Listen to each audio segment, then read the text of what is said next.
오늘은 우리 학교 미래와 관련된 책 저자 인터뷰가 준비되어 있습니다. 먼저 퀴즈를 드리면요. 맞히신 한 분께 연천쌀 10kg 보내드리죠. 우리 아이들 교육에 관한 문제입니다. 잘 들어보세요. 지난 코로나19를 겪으면서 학교와 교실 풍경이 많이 달라졌습니다. 갑자기 학교 문을 닫고 온라인 교육을 시작하자 다급해진 교육청 관계자들은 이런 전화를 했다고 합니다. 여기 경기도 교육청인데요. 그거 있는 대로 교육청으로 갖다 주세요. 첨단 기술을 활용해서 아이들 눈높이 교육에 활용하려는 그거는 뭘까요? 요즘 학교에서 무료로 나눠주기도 하는데 적절한 활용법 때문에 논란이 됩니다. 그거는 뭘까요? 1번 교육용 스마트 기기, 2번 스마트폰. 한 번 더 문제를 드릴게요. 지난 코로나19를 겪으면서 학교와 교실 풍경이 많이 달라졌습니다. 갑자기 학교 문을 닫고 온라인 교육이 시작되자 교육청 관계자들은 다급해져서 전화를 했다고 하는데요. 여기 경기도 교육청인데요. 그거 있는 대로 교육청에 좀 갖다 주세요. 그게 뭘까요? 첨단 기술을 활용해서 아이들 눈높이 교육에 활용하려는 건데요. 요즘 학교에서 무료로 이걸 나눠줘서 적절한 활용법 때문에 논란이 되기도 합니다. 그거는 뭘까요? 1번 교육용 스마트 기기, 2번 스마트폰. 오늘은 힌트가 없지만 문제에서 이미 힌트가 나갔습니다. 교육청에서 급하게 구했다고 하죠. 1번 교육용 스마트 기기, 2번 스마트폰. 네. 정답 아시는 분들은요. 단문 50원, 장문 100원의 정보 이용료가 들어가는 샵 0999로 문자 주시면 맞히신 한 분께 연천군에서 연천쌀 10kg 보내드립니다. 재방송 들으실 때는 문자 안 주셔도 되고요. 생방송 때만 보내주세요. 2부에서 정답 발표할 테니까 방송 들으시면서 1부 방송 들으시면서 계속 문자 보내주셔도 됩니다. 자, 이제 그럼 오늘 기후 북클럽 시작해 볼까요? 이분은 에듀테크 전문가십니다. 미국에서 스마트 교육 신드롬을 일으킨 크롬북을 직접 기획하신 분인데요. 신간 에듀테크의 시대 저자 이진우 에듀리프트 대표님 모셨습니다. 안녕하세요. 네, 안녕하세요. 네, 오늘의 기후 처음 출연하셨는데 네. 저희 청취자분들께 한번 인사를 해주신다면요. 네, 청취자 여러분들 정말 반갑고요. 이렇게 날씨 좋을 때 또 여러분들에게 또 여러 교육에 관한 이야기 하게 돼서 굉장히 뜻깊은 자리가 아닐까 하는 생각이 듭니다. 저는 세계 최초 크롬북을 기획하기도 했고요. 지금은 교육 기업을 운영하고도 있고 또 전국에 있는 교육청이나 교육연수원 또 교사분들에게 또 연수도 제공하고 있는 그런 일을 해왔고요. 오늘 아마 미래 교육에 대해서 좀 즐겁게 얘기할 수 있지 않을까 그렇게 생각하고 있습니다. 미래 교육이 즐거울 수 있다면 참 천만다행입니다. 네. 마음이 한결 가벼워지는데요. 아, 오늘 즐거운 얘기구나. 그러고 그 말씀 중에 크롬북을 이제 기획했고 하셨다고 했는데 크롬북이 뭔지 얼른 모르는 청취자분들도 네네네. 계실 것 같아요. 맞습니다. 저도 크롬북 하니까 노트북하고 뭐가 다르지? 하고 브라우저 크롬인데 이것도 그런 생각이 들거든요. 네네. 예. 아마 지금 듣고 계신 청취자 여러분들께서 보통 컴퓨터라고 생각하시면 마이크로소프트가 만든 윈도우가 깔려있는 노트북을 생각하실 거예요. 노트북이나 아니면 뭐 데스크탑이나 네네. 딱 키면은 윈도우가 딱 떠오르잖아요. 바로 뜨는. 네, 그다음에 뭐 오피스도 쓰고 그 위에서 그렇게 하시는데 크롬북이라는 거는 운영체제 자체가 크롬입니다. 아, 윈도우가 아니고. 네, 윈도우가 없고요. 아마 많은 청취자분들이 쓰는 컴퓨터에는 크롬 브라우저는 많이 쓰고 계실 네, 거예요. 브라우저. 근데 브라우저에 대해 익숙하실 이름이실 텐데 브라우저가 아니라 구글에서 운영체제로 만든 크롬 OS라는 게 있습니다. 이게 특징이 뭐냐면 클라우드 기반이에요. 그래서 전부 다 사용자 데이터도 다 클라우드에 저장되고 그렇게 동작하는 컴퓨터거든요. 그래서 오히려 클라우드로 동작하기 때문에 보안성도 높고 또 역으로 약간 제한적이기도 해서 교육 시장에서는 굉장히 큰 반향을 일으켰던 거죠. 네, 여기서 또 모르는 게 나왔죠, 여러분. 네. 그러니까 클라우드 기반이라고 하는 건 저희가 이 노트북을 일반적으로 사용할 때 무언가 저장할 때 우리 노트북 하드에 저장을 맞습니다. 하는데 크롬북은 우리가 무언가를 저장할 때 다 어딘가 이 노트북이 아닌 다른 장소에 온라인 공간에 이 자동 저장이 된다는 거죠. 맞습니다. 네. 그러면 노트북은 그 용량이 가벼워도 상관이 없겠네요. 맞습니다. 아하. 그렇기 때문에 커다란 저장 장치가 필요 없고 네. 또 예를 들면 강력한 프로세서가 아니어도 음. 굉장히 빠르게 동작할 수 있고 또 그만큼 바이러스의 위협도 굉장히 낮아지는 거죠. 아. 저장돼 있는 장치는 데이터는 내 컴퓨터에 없으니까. 그런 또 그러니까요. 장점을 가지고 있습니다. 아하. 그러면은 이건 정말 학교에서 대량으로 다 같이 사용할 때 효과적이겠다는 생각은 드는데 또 그 얘기를 해주셨거든요. 지금 그 제한적이다 사용이 그건 어떤 뜻일까요?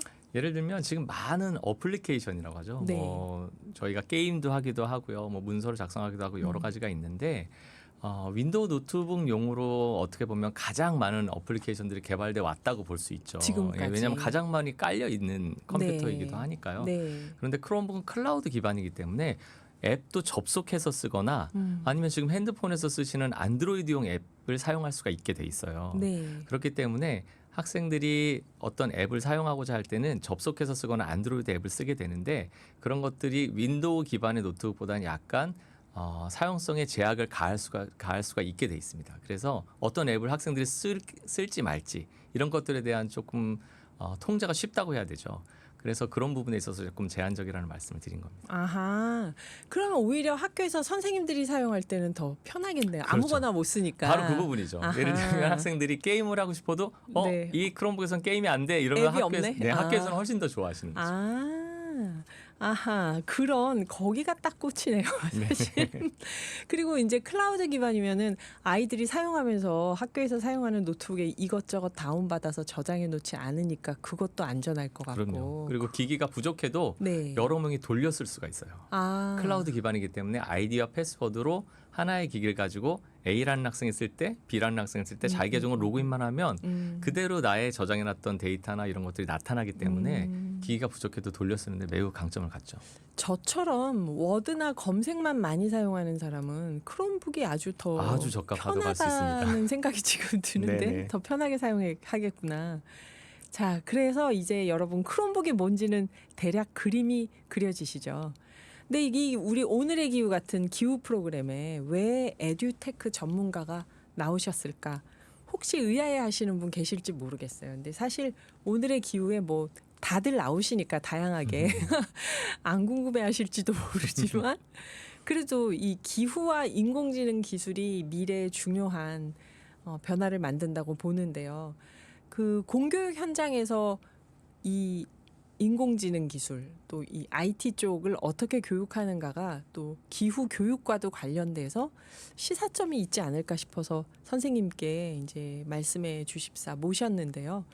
기후 교육하고 하고 계시는 에듀테크와 어떤 연관성이 있을까요? 예를 들면 지금 이제 인공지능이랑 기후테크라는 걸 언급하셨는데 저는 어떻게 생각하냐면 어떤 시대마다 항상 커다란 화두를 몰고 오는 기술들이 있거든요. 네. 최근 들어서 인공지능이 굉장히 큰 화두가 되고 있고 기후테크도 마찬가지죠. 제가 얼마 전에 이제 스타트업을 많이 하기 때문에 벤처 캐피탈 하시는 분들 만났더니 기후테크도 굉장히 핫한 주제예요. 그렇게 얘기하시더라고요. 근데 그런 저는 트렌드가 우리 인류가 직면하고 있는 심각한 문제가 무엇인가를 보여준다고 생각하거든요. 네. 어떤 기술이라는 거는 문제가 있기 때문에 그거를 풀기 위해서 그거를 개발하기 위한 노력을 하는 거죠. 그래서 기후테크나 이런 것들은 지금 제 생각에 학교에서 아직은 많이 교육이 되고 있지 않지만 학생들에게 이 기후라는 것을 기후의 위기라는 것을 어떻게 인식시킬까 하는데 기술은 굉장히 유용하게 쓰일 수 있다고 봅니다. 아하. 예를 들면 기후의 위기가 어느 정도 심각할지 또 이대로 우리가 어떤 노력을 기울이지 않는다면 이 지구라는 행성이 어떤 단계에 도달할지 이런 것들을 기후적인 시뮬레이션이라든지 여러 가지를 통해서 조금 더 생생하게 보여줄 수도 있고 그렇게 되면 학생들에게 굉장히 기후 교육을 하는데도 이 에듀테크라는 분야는 굉장히 유용하게 사용될 수 있다 이렇게 생각됩니다. 진짜 그럴 것 같은 게 미래에 어떤 상황이 올까? 지금 기후 위기를 어떻게 대응할까 하는 게 기술과 관련된 게 많으니까 그렇죠. 상상할 수 있는 자료들도 훨씬 더 시청각적으로 다양하게 보여줄 수 그렇죠. 있고 그렇네요. 그래서 선생님이 어떤 분인지 여러분 점점 더 궁금해지시지 않나요? 도대체 이분은 누구시길래? 저자 소개를 보니까 LG전자 이동통신연구소 연구원 퀄컴 코리아, 퀄컴. 네. 네네. SK CNC 수석 컨설턴트, 삼성전자 다 IT 기업인데요. 네네네. 근데 이번에 교육에 관한 책을 내신 거잖아요. 네네네. 이렇게 교육에 관심을 갖게 된 계기는 역시 크롬북? 네, 그걸 조금 말씀을 드리면요. 네. 제가 이제 여러 기업을 거쳤습니다만 삼성전자 이제 신제품 기획하는 일을 2010년에 맡고 있었어요. 그런데 구글한테서 그때 연락이 옵니다. 그때 연락이 와가지고 뭐라고 제안이 왔냐면 구글에서 새로운 컴퓨터 운영 체제를 만들고 있으니 네. 삼성전자가 구글의 세계 최초 하드웨어 파트너가 돼주겠습니까? 라고 제안이 온 거예요. 아, 구글에서 먼저요. 네네, 구글에서 먼저 삼성전자에게 제안이 온 겁니다. 그래서 윗분들이 그 프로젝트를 뭐 행운인지 어떤지 모르겠습니다. 저한테 맡기신 거예요. 아. 그래서 우리가 구글에서 이런 제안이 왔는데 이런 크롬북이란 걸 해야 되냐 말아야 되냐 한번 고민해봐, 연구해봐. 그래서 보고서를 올려봐. 그래서 저도 이제 여러 분야의 자료 조사도 하고 그래서 하는 게 좋겠습니다.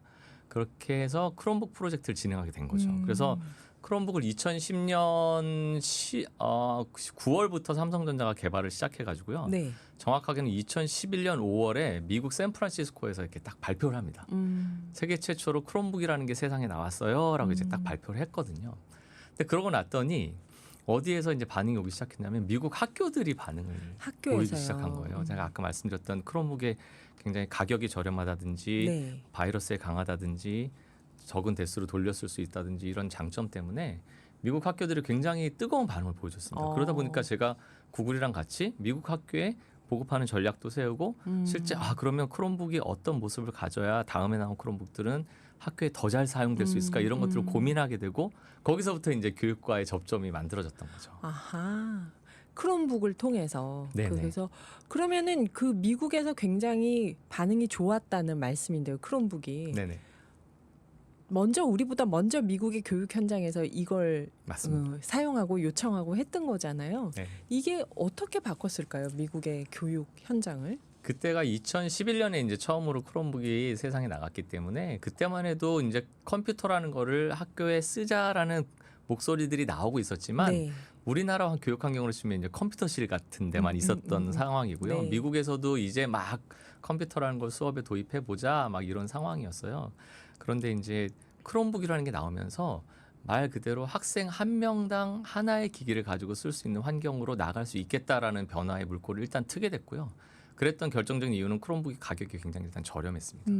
뭐 그 당시만 해도 노트북 하면 굉장히 고가의 이제 비쌌죠. 그렇죠 IT 예. 기기거든요. 그래서 학교에다가 노트북을 준다라는 것들을 상상하기가 되게 어려웠던 시기였어요. 맞아. 그런데 한 반에 30명한테 다 한 그럼요, 대씩 그럼요. 이런 일단은 거. 기본 30대가 있어야 한 네. 반이 동시에 쓸 수 있으니까요. 네. 그런데 그 당시에 크롬북이 한 200불대, 300불대로 출시가 되기 시작했습니다. 오. 그러니까 굉장히 노트북이라고 부르기에는 굉장히 낮았던 네. 거죠, 가격이. 그러면서 미국 학교가 변하기 시작했고요. 구체적으로 제가 되게 인상 깊었던 한 사례가 있었는데 미국 어느 학교에 이제 흑인 소녀 이야기를 제가 이제 접하게 됐어요. 크롬북을 보급하면서 네. 이 소녀가 굉장히 이제 내성적이어가지고 예를 들면 수업할 때도 참여도 잘 안 하고 뭐 손 들고 발표하는 것도 굉장히 꺼려하고 하는데 크롬북을 나눠주고 수업을 하게 했더니 이제 선생님들한테 채팅도 보내고 뭐 이메일도 보내고 문서 작업을 동시에 할 수 있는 이런 환경도 있기 때문에 거기에다가 자기가 오프라인이었으면 이제 안 했던 부끄러워서 못했었던 그런 의견 제시들을 하기 시작한 거죠. 그러면서 이 학생이 학교 수업에 점점 더 참여 횟수나 빈도가 늘어나면서 학교 환경에 완전히 적응하게 되고 이런 기술을 통해서 완전히 수업에 이제 적극적으로 참여하게 됐다라는 그 변화의 모습을 제가 스토리를 이제 보게 됐어요. 그래서 굉장히 인상 깊었습니다. 네, 그럴 수 있을 것 같아요. 저도 온라인상으로 얘기하는 게 얼굴 보고 얘기하는 것보다 편할 때가 편하거든요. 있죠. 네. 그럴 수 있을 것 같아요. 네, 지금 신간 에듀테크의 시대 저자 이진우 에듀리프트 대표님과 교육용 스마트 기기에 대한 이야기 나누고 있는데요. 궁금하신 점 있으면 샵 0999로 문자 보내주세요. 2부에 이어서 이진우 대표님과 이야기 계속 풀어가 보겠습니다. 진행하는 저는 김희숙이고요. 그 사이에 들어온 문자를 보면 3655님이 학교 근처에서 컴퓨터 수리점을 하고 있습니다. 코로나 당시에 학생들에게 나눠준 기기가 사양도 낮고 고장도 잦아서 많이들 찾아오셨던 기억이 있네요. 덕분에 많은 학생들과 친해질 수 있었습니다. 그러셨고요. 6835님은 제가 배움이 짧아서 자녀들 교육은 최선을 다해서 키웠습니다. 정말 저희 모든 세대가 매번 그랬죠. 그래서 나보다 나은 자식, 나보다 나은 자식, 더 많이 배운 자식. 그쵸? 감사합니다. 6835님. 그리고 기은영 님이 왕 애청자인데요. 제게도 행운이 있었으면 합니다. 9243님, 친구 딸이 당첨됐다고 자랑하는데 저도 자랑할 기회를 주시면 감사하겠습니다. 9640님, 새싹 문자네요. 계속 도전합니다. 쌀 당첨될 때까지. 네, 당첨이 됩니다. 언제고 한번. 저희가 한 번 드린 분께 짧은 기간 안에 또 드리지 않기 때문에 돌아가면서 다 갑니다. 0995님, 할머니가 교육하기 어려워요. 계속 도전하고 있습니다. 당첨되면 며느리한테 자랑하고 싶어요. 그러셨고요. 교육용 스마트 기기라고 다들 답을 보내셨는데 9410님, 와우. 처음 바로 크롬북 하고 보내셨네요. 잘 아시는 분인가 봐요. 최숙자님, 그때 참 코로나 때 여러모로 교육하시는 선생님들도 힘든 때였죠 하면서 다들 1번, 1번, 1번, 1번, 1번 쭉 보내주셨습니다. 몇 번이 정답일까요? 에듀테크의 시대 저자이며 교육기업 에듀리프트의 대표 이진우 선생님과 에듀테크의 시대, 학교의 미래는 어떤 모습일지 이야기 나누고 있습니다. 퀴즈 정답부터 알아볼게요. 문제가 지난 코로나19를 겪으면서 학교와 교실 풍경이 많이 달라졌습니다. 갑자기 학교 문을 닫고 온라인 교육이 시작되자 교육청 관계자들이 다급해져서 이런 전화를 했다고 해요. 여기 경기도 교육청인데요. 그거 있는 대로 교육청으로 좀 갖다 주세요. 그랬는데 그거가 뭘까요? 첨단 기술을 활용해서 아이들 눈높이 교육에 활용하는 기기입니다. 요즘 학교에서 무료로 나눠주기도 하는데 적절한 활용법 때문에 논란이 되기도 합니다. 그거는 뭘까요? 1번 교육용 스마트 기기, 2번 스마트폰. 정답은 몇 번입니까, 이진우 선생님? 아, 너무 문제가 어려운데요. 1번 교육용 스마트 기기입니다. 네, 이 스마트폰하고 헷갈릴 수 있어요. 그럼요. 사실 스마트폰도 교육용으로 쓰일 수도 있죠. 맞아요. 네. 그거 들어가면은 다 되는 거니까. 자, 저희가 1부에서 선생님 어떤 분이신지, 이 삼성전자 크롬북 프로젝트에 어떻게 참여하시게 됐는지, 시작하시게 됐는지, 또 미국의 교육 현장을 어떻게 바꿨는지 이야기를 쭉 들어봤는데요. 한 가지 궁금한 게 1부에서 제가 놓치고 질문을 못한 게 있습니다. 삼성전자 다니실 때 윗분들이 일로 와봐. 그래서 자, 구글에서 이런 제안이 왔는데 해봐. 그리고 지시가 내려온 거잖아요. 보통 그럴 때 많이 떨리시나요? 아니면 설레시나요? 아, 사실은 조금 두렵기도 하고 설레기도 했는데 이 프로젝트를 제가 맡았을 때는 굉장히 좀 흥분되고 좀 좋은 즐거운 감정이 좀 많았습니다. 왜냐하면 상품 기획을 제가 담당했는데 네. 기획자로서 세계 최초라는 타이틀이 있는 뭔가를 해볼 수 있는 기회는 사실은 거의 드물다고 맞아요. 봐야 되거든요. 그래서 굉장히 즐겁게 일했던 기억이 있습니다. 아하, 그렇게 즐겁게 시작한 크롬북. 이번에 이 에듀테크의 시대라는 책을 또 쓰셨잖아요. 이 책을 쓰시게 된 계기가 있다면? 아, 그래서 제가 이제 아까 말씀드린 것처럼 미국에서 크롬북을 출시하고 교육의 이제 변화를 보고 현장에서 보고 한국에도 크롬북이 필요하겠다고 생각해서 이제 삼성전자 동료들이랑 창업도 하고 한국의 크롬북을 이제 2016년에 처음 출시했거든요. 그때는 네. 아무도 이제 우리나라에 모를 때. 그러면서 많은 교육 관계자분들, 교사분들 만나면서 교육의 기술을 적용하는 일을 사실은 코로나 전부터도 많이 해왔죠. 네. 그런데 이제 최근에 들어서 여러 가지 교육의 기술이 적용되는 현실을 볼 때 좀 안타까운 마음이 좀 많이 들었어요. 왜냐하면 학교에 가보면 선생님들께서 의외로 이거 왜 또 줘요? 라든가 나는 이거 내 수업에는 굳이 지금은 안 써도 될 것 같은데요 라고 말씀하시는 선생님들도 사실은 꽤 계시거든요. 네. 그런데 이제 교육청이나 교육부 같은 데 보시면 굉장한 예산을 쏟아붓고 있습니다. 이제 교육의 기술을 적용하는 부분에 있어서. 네. 그런데 제가 현장에서 많은 이제 그런 분들을 뵈면서 느꼈던 거는 교육과 기술이라는 거대한 두 가지 주제가 있는데 이 주제를 만나게 하는 교육의 기술을 적용하는 이야기에 있어서 철학적인 어떤 공감대라든지 교육의 기술을 왜 적용해야 되는지에 대한 방향성이라든지 미래 교육의 우리의 목적이 이러니 이런 부분의 교육 기술이 필요하다는 뚜렷한 문제 의식과 그걸 풀기 위한 기술로서의 어떤 수단으로서의 정확한 인식이라든지 이런 큰 그림에 대한 논의가 너무너무 부족했다. 더구나 이제 코로나가 터지면서 그때는 이제 뭐 급급한 거죠. 네. 수업을 하기 그냥 하는데 급급했기 네, 때문에 네. 그런 논의 자체가 없어서 반드시 한번 짚고 넘어가야 되는 시점이 됐다. 더 많이 나가기 전에 그런 생각으로 책을 쓰게 됐습니다. 아, 네. 무슨 말씀인지 알겠어요. 그러니까 당장 필요하니까 급해서 기기는 갖다가 쓰는데 지금 왜 이렇게 하는지에 대한 공감대나 왜 그러는지에 대한 충분한 이해가 없다 아직. 네, 부족하다고 네, 생각했던 거죠. 그거를 먼저 자리 잡게 한 다음에 또 그 앞으로는 점점 더 본격적으로 기술이 그렇죠. 들어올 테니까 교육으로. 그렇군요. 아까 미국 교육 현장 얘기를 해주실 때 좀 찡했는데요. 그 흑인 여학생이 쭈삣쭈삣하다가 이 기기를 통해서 활발하게 참여를 하게 되는 우리나라는 어떨까요? 아까 퀴즈에서 경기도 교육청 얘기도 하곤 했는데 네네. 우리나라는 어떻게 많이 바뀌었을까요? 우리나라는 지금 어떤 상태라고 제가 조심스럽게 좀 말씀드리고 싶은 거는 기기 보급은 지금 거의 완료가 돼가고 있는 상황입니다. 예를 들면 제가 오늘 오기 전에 조금 자료를 찾아봤더니 네. 2023년 11월에 이제 더불어민주당 안민석 국회의원실에서 발표한 기기 보급률 전체 전국에 대한 자료가 있어요. 네. 그 자료를 보시면 평균 보급률이 약 62%. 오. 그러니까 전국에 초중고 학생이 약 528만 명이 있는데 한 329만 대가 현재까지 보급이 됐고 그걸 보급하기 위해서 한 1조 6천억 정도가 쓰였어요. 네. 근데 앞으로도 3년간 1조 넘게 투입해서 1대1 기기를 완성시키겠다. 그리고 OBS가 있는 경기도만 해도 작년에만 3천억이 사용됐습니다. 네. 스마트 기기 보급에. 근데 그렇게 돼 있는 상태인데 학교 일선에서는 제가 어제도 경기도의 이제 인근의 어느 중학교를 다녀왔습니다만 많은 선생님들이 아직은 활용을 이렇게 본격적으로는 하고 있지 않은 상태. 네. 근데 그런 학교가 좀 많은 상태고요.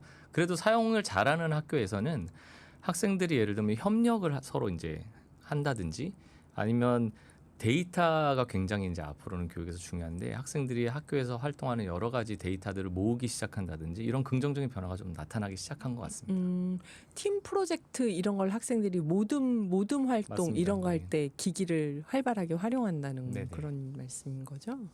예산이 어마어마하게 들어가 사실 근데 어마어마하게라고 제가 표현하면서도 다른 데 쏟아붓는 예산하고 비교하면 사실 교육 예산은 저는 웬만큼 많이 써도 더 써도 된다고 생각을 하는 편이라 개인적으로.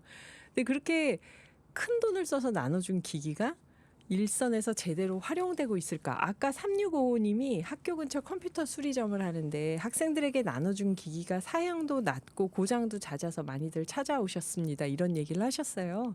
이런 부분은 어떻게 보시나요, 선생님? 그러니까 학교 그래도 많이 찾아왔다는 거에 저는 오히려 긍정적으로 보여지는 부분도 있어요. 많이 왜냐하면 활용했다. 네, 맞습니다. 아. 찾아와서 망가졌다는 건 오히려 썼다라는 반증일 수도 있거든요. 근데 어떤 경우도 많냐면요.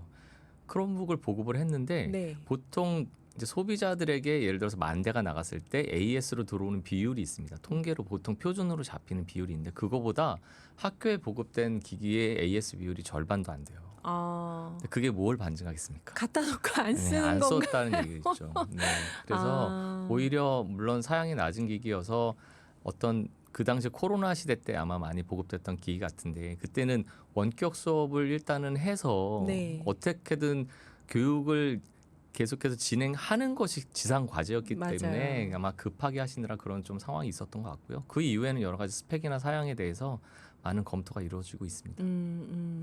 근데 선생님들 같은 경우 이제 제가 선생님은 아니지만 상상을 해보면 그동안 계속 학생들하고 이 기기 없이 수업을 했는데 이 기기를 놓고 활용을 해야 된다고 했을 때 수업 방식을 어떻게 바꿀까?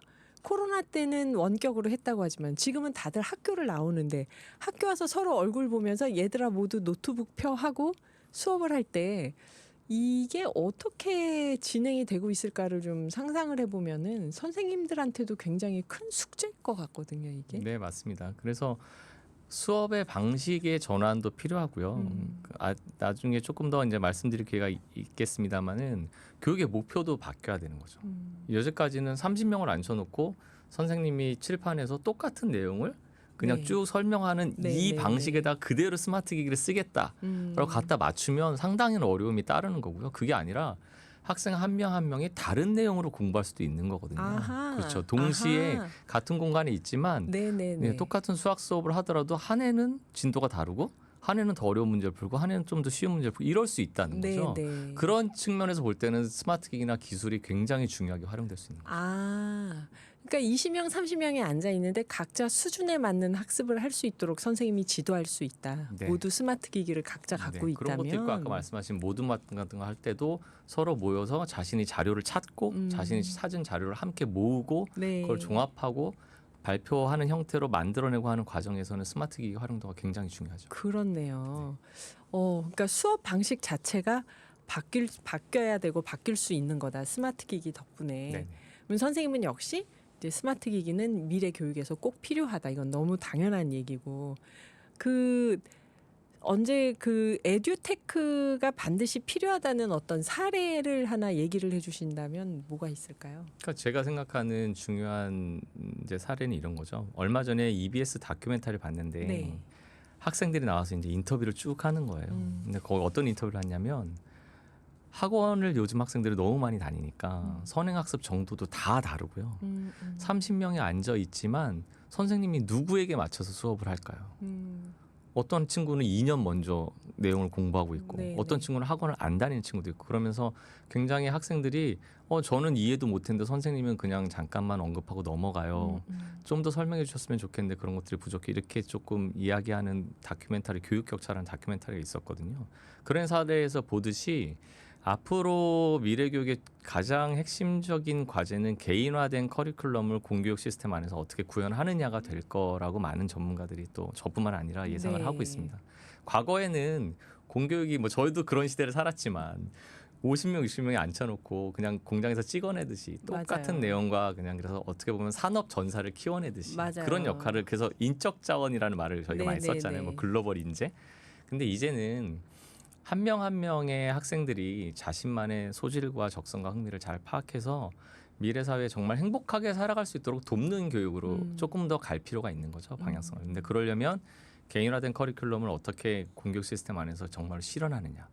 그 실현하는 데는 한 명의 선생님이 20명, 30명을 앉혀놓고 개인화된 커리큘럼을 한다? 선생님들이 다 깜짝 놀라서요. 어떻게 그게 그러죠. 가능하겠어요? 기술의 도움이 반드시 필요하다는 거죠. 그 지점에. 흥미롭죠, 여러분. 여기서 우리가 올리비아 뉴튼 존의 노래를 잠깐 들으면서 쉬었다가 이야기 이어가 보겠습니다. 제너두. 네, 신간 에듀테크의 시대. 저자 이진우 에듀리프트 대표님과 이야기 나누고 있습니다. 노래 나가기 전에 선생님께서 이 스마트 기기를 교실에 적용하면서 아이들 개별 교육이 가능하다. 각자의 진도에 따른 그런 흥미로운 얘기를 해주셨는데 이 점에서 우리가 한번 짚고 넘어야 갈 지점. 가장 격차가 큰 과목은 수학이 아닐까 싶어요. 그래서 수포자라는 말까지 생겼는데 수학을 포기한 자들. 그 수학을 따라가지 못하거나 흥미를 잃은 아이들이 이 기기 사용이나 개별 교육을 통해서 바뀔 수 있는가? 미래 교실은 어떻게 가르치면 더 효과적이고 좋을까? 얘기를 해주신다면요. 좀 더 자세히. 네. 아마 수포자라는 단어가 처음 등장하는 시점이 초등학교 3학년 분수 단원인 것 같아요. 아. 몇 해 전에 그런 기사도 실제 났었거든요. 네네. 그러니까 학생들이 초등학교 입학해서 더하기 빼기 할 때는 다 100점, 90점 맞다가 그래서 다 이제 우리 아이가 공부 엄청 잘하는 줄 알았던 네네. 거죠. 그러다가 이제 초등학교 3학년에 분수를 배우기 시작하면서 이제 이해가 안 가기 시작합니다. 근데 이해가 안 가는데 수업을 했으니까 학교에서는 평가라는 게 따라가는 거죠. 네. 근데 그 상태에서 시험을 보면 처음으로 이제 50점도 나오고 이제 이런 상태가 되고 학생들이 점점 자신을 잃어가고 그런데 이러면 어떠냐는 거죠. 학생이 만약에 분수를 이해하지 못했다면 그 학생에게 일주일의 시간을 학교에서 더 주면 안 되냐는 거예요. 바로 시험을 보지 말고. 네. 바로 이 개념이 이제 자율 속도형 학습이라는 개념인데요. 자율 속도형 학습. 네. 이게 평균의 종말이라는 유명한 책이 있습니다. 교육학 네. 분야에 하버드 교육대학원의 토드 로즈라는 교수님이 쓰신 책인데요. 제가 굉장히 좋아하는 책이기도 하고 네. 거기서 이제 소개되는 개념인데요. 학생들에게 예를 들면 한 학기 동안 지금 보시면 매주 매 시간 배워야 될 이제 내용들이 다 정해져 있죠. 네네. 그걸 착착착착 진행하기 때문에 거기서 한 발만 뒤처지면 이제 이 학생은 쭉쭉 미끄러지죠. 쭉쭉 미끄러지고 공부를 못하는 친구가 되고 음. 그렇게 인식되고 스스로 자존감도 떨어지게 되는데 그러지 말고 한 학기라는 시간을 주고 만약에 그 안에서 나는 도형을 잘하니까 도형은 좀 빨리 지나가고요. 분수는 이해가 잘 안 가니까 소수는 이해가 잘 안 가니까 그건 한 2주 정도 좀 더 시간을 갖고 공부할래요. 라는 거를 만약에 공교육 시스템 안에서 그런 유연함을 보여줄 수 있다면 훨씬 더 많은 학습자들이 우리 학생들이 좋은 성과를 보여줄 거라는 겁니다. 네. 그래서 수포자가 그렇게 하면 훨씬 더 줄어들게 될 거라는 생각이 드는 맞아요. 거죠. 지금 이제 저출생 시대인데 한 명 한 명이 더 귀하고 소중하잖아요. 맞습니다. 네. 뒤처지지 않도록 하는데 각자의 속도를 배려한다는 거죠. 네네. 이게 핀란드에서 이렇게 가르친다는 얘기 들었어요. 그래서 네네네. 전교생이 100점 받을 때까지 맞습니다. 네. 계속 따로따로 챙겨주는. 그래 여기서 수학이란 말 대신 기후라고 넣어보면요. 기후 변화에 대한 공교육 대응이 사실은 많이 느리다는 얘기가 있는데 또 기후를 가르칠 수 있는 교사 숫자도 적고 기후 교육학과 이런 건 없으니까요. 네네네. 지금 이 문제는 미래 교실에서 어떻게 해결이 가능할까요? 저는 그래서 저도 이제 오늘의 기후에 나오기로 했었기 때문에 기후 교육에 에듀테크를 쓴다면 제가 만약에 교사라면 어떤 네. 수업을 설계할 수 있을까라는 고민을 좀 많이 해봤어요. 한번 이렇게 할 수 있을 것 같아요. 일단 아이들에게 기후 문제가 얼마나 심각하고 우리의 삶과 직결돼 있다라는 걸 좀 보여줄 수 있는 여러 가지 동영상과 또 데이터라든지 이런 걸 보여줄 수 있는 아까 시뮬레이션 제가 말씀드렸지만 기후 변화에 대한 최종적인 결과는 결국은 어떤 시뮬레이션과 예상을 통해서 보여줄 수 있기 때문에 거기도 이제 기술이라든지 앱이라든지 이런 걸 충분히 활용할 수 있을 것 같고요. 그런 것들을 아이들에게 좀 보여준 다음에 해결책을 아이들이 공동의 이렇게 아이디어를 모을 수 있는 또 앱 같은 것들 네, 굉장히 네. 많이 있어요. 그런 것에다가 아이들이 그러면 우리 이런 문제를 어떻게 우리 일상 속에서 해결하면 좋을까를 아이디에이션을 하면서 친구들의 의견도 들어볼 수 있을 것 같고요. 그다음에 또 이것도 해볼 수 있을 것 같아요. 기후 문제는 전 지구적인 문제이기 때문에 네. 예를 들면 우리나라만의 문제는 아니니까 그럼 지구 반대편에 있는 나라에서는 우리와 시차가 맞다면 화상회의 시스템을 이용해서 얼마든지 그 친구들 연결할 수 있고요. 최근에는 뭐 실시간 동시 통역 앱도 굉장히 잘 돼 있고 네. 영어로 하면 뭐 더 좋겠지만 그런 것도 해볼 수 있기 때문에 충분히 지구 반대편에 있는 친구들 연결해서 너의 나라의 기후 상황은 어떠니 이런 것들 한번 나눠본다면 굉장히 좋은 기후 수업이 되지 않을까 하는 생각이 들었습니다. 그렇네요. 아하, 그러니까 과학, 영어, 토론 많은 게 네. 사회 이런 게 다 여러 과목이 그 복합적으로 들어가서 네네. 통합되는 교육으로 기기를 사용한 기후 교육을 해볼 수 있다. 네네. 네. 흥미롭네요. 그때 오늘의 기후도 뭐 한 꼭지 틀어본다 하는 동영상이 나가고 그럴 수 있겠죠. 선생님이 네. 말씀하신 장면이 네네.